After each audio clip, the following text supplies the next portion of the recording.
Lean in, nah, don't let the eunuchs in the corridor hear us. You think His Majesty is in the West Park meditating for immortality. You see the golden roofs of the Forbidden City and the Taoist priests in their silk robes.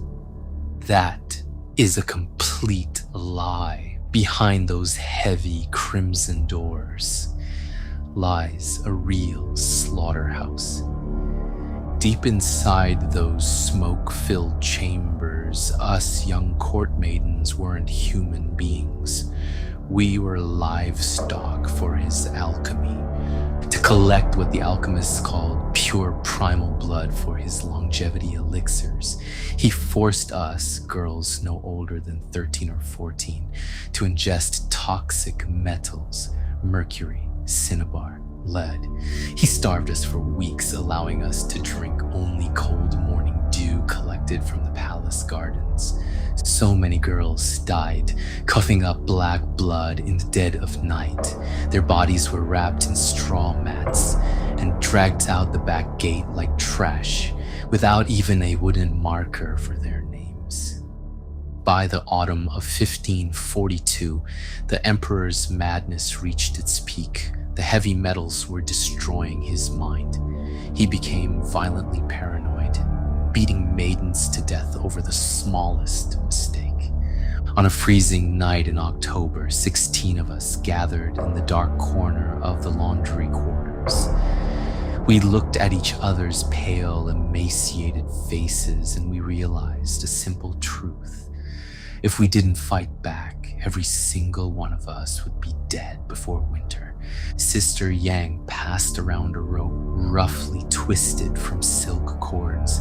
Our hands were shaking uncontrollably, but our eyes were filled with poisonous, desperate rage. We were no longer afraid of death. We were terrified of staying alive in that hell. We crept into the Emperor's bedchamber in the West Park. The heavy scent of burning incense and metallic elixirs hung thick in the air. On the massive golden dragon bed, the ruler of China was passed out from a lethal dose of Taoist pills, snoring loudly. Now! 8 of us pounced.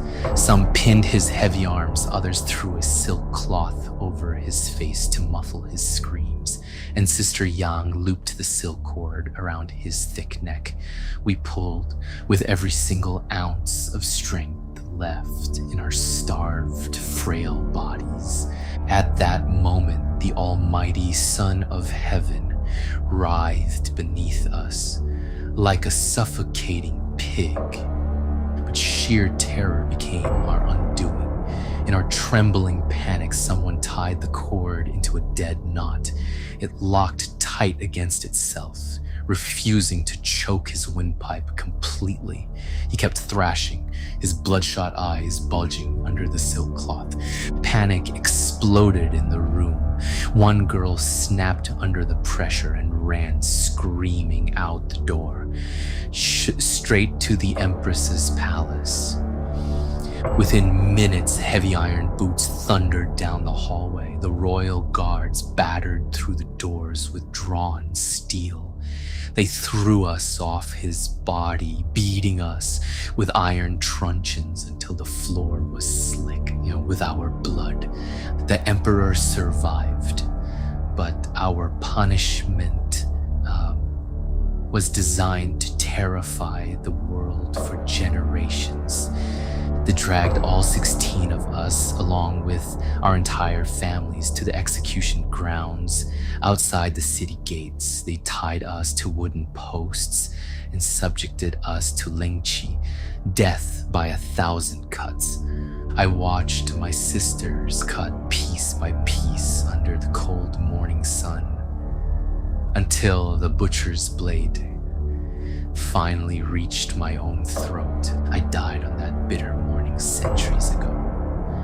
But if you listen closely to the wind passing through the abandoned halls of the Forbidden City, you can still hear the echo of that night. The night when 16 teenage girls proved that even the grandest emperor on earth bleeds, whimpers, and begs for mercy.